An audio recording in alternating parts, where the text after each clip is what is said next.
Hey guys, it's Rachel with Pretty and Plants, and if you have been wanting to put your monsteras into Leca but you're not sure, stay tuned.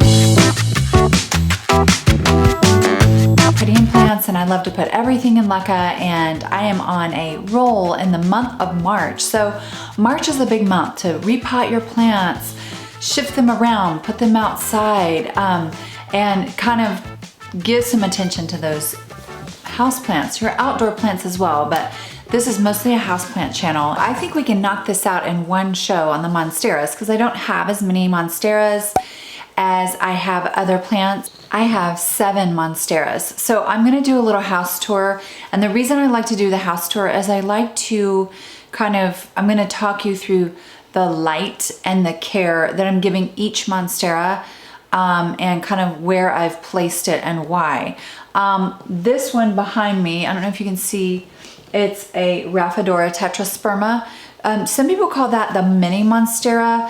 However, it's not actually a monstera, and it's not in the philodendron family.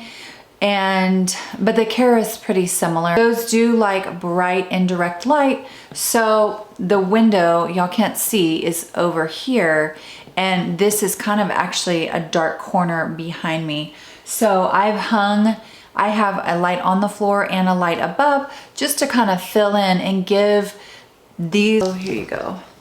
There's the mini monstera, and in the back I have a Hoya obovata and a special new Hoya. I actually just potted these, have less water below and more humidity above. For the first month, you want to give your plants special attention and special care.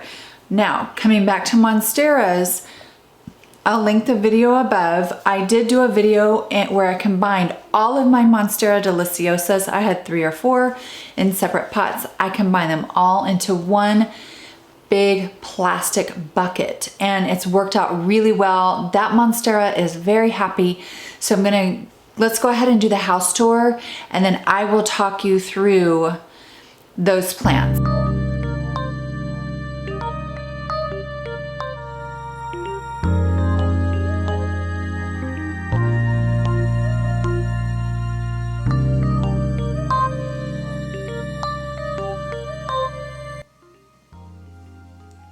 Okay, so one of my spring goals is to plant this one and put a new little pole on it. And so now we're coming into the living room area, and I kind of want to show y'all how bright it is in the morning. This is how big the window is, and this is how close the plants are. They're to the left of the window up on a shelf, and I have a Monstera epipnoides up here. I'm going to bring it down and show you. I just have a little bit of moss on top of the Leca because there's some little aerial roots that were right there. I try to keep those damp, and I've gotten some new growth on this beautiful Monstera. I want to show you the roots underneath and show you what's going on. I have it in water now. It's actually been in my care for a few months and been a slow grower. But you can see there's water roots coming out the bottom. I've cleaned up all of the old roots, and now all we have are water roots. And now this is a Monstera Peru, newly acquired plant, probably within the last week and a half. It has already gotten bigger. It came with that yellow leaf. And so it's not going to have, it actually does have 1 water root already. They're very aggressive growers. So if you do it right from the beginning, pretty quickly they're going to give you those water roots. The next one is my Monstera deliciosa. It's one that I put into a great big plastic bucket. It's about 3 or 4 deliciosas. It's happy now. I have that light behind there. You can see it's a very dark corner.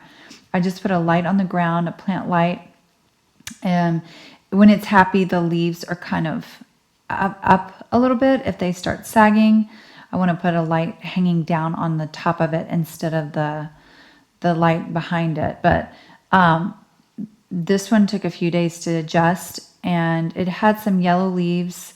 I just dumped the water out, let it dry out, and now it's happily adjusted in the Leca.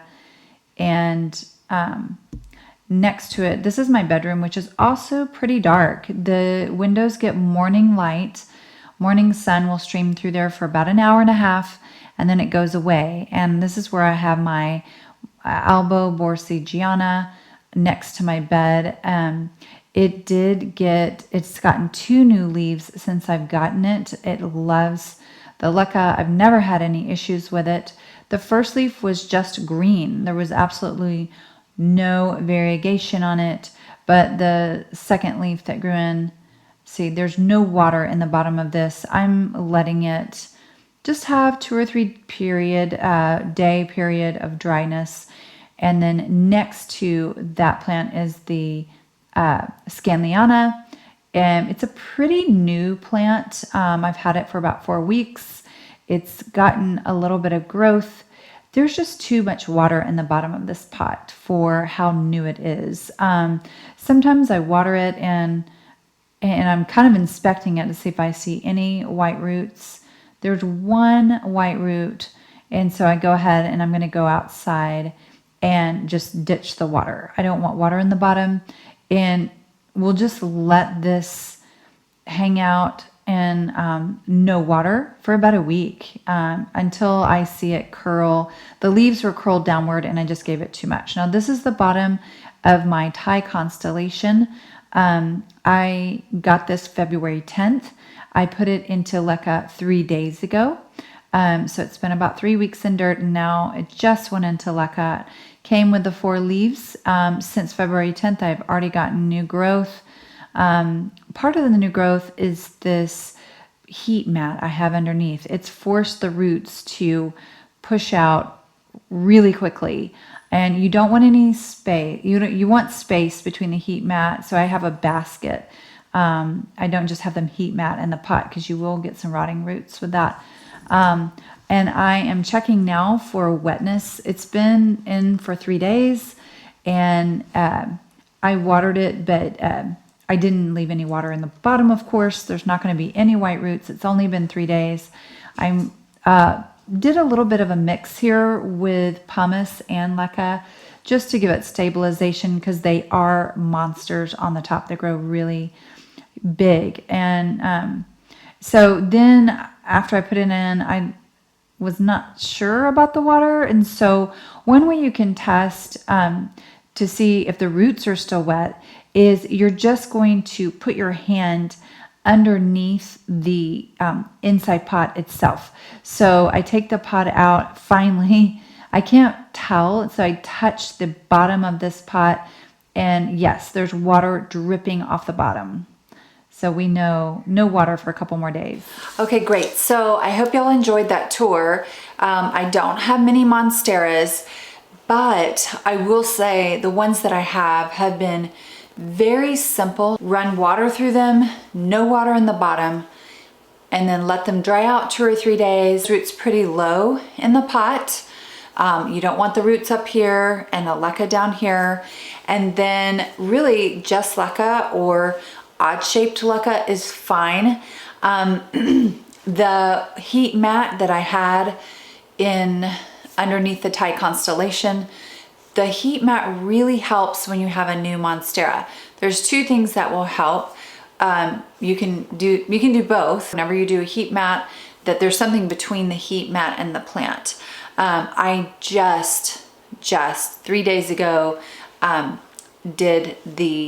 took all the dirt off and washed the roots. There was a lot of rotten roots.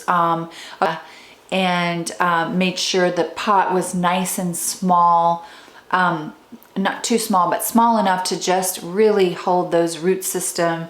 And then did just an inch, of Leca, and then, or half an inch of Leca, and then the roots. So the Thai constellation will do amazing. I mean, if I have it on a warm mat for 3 or 4 weeks, it's going to encourage those roots to push out. Or monsteras that aren't doing well, make sure you're really drying them out between waterings.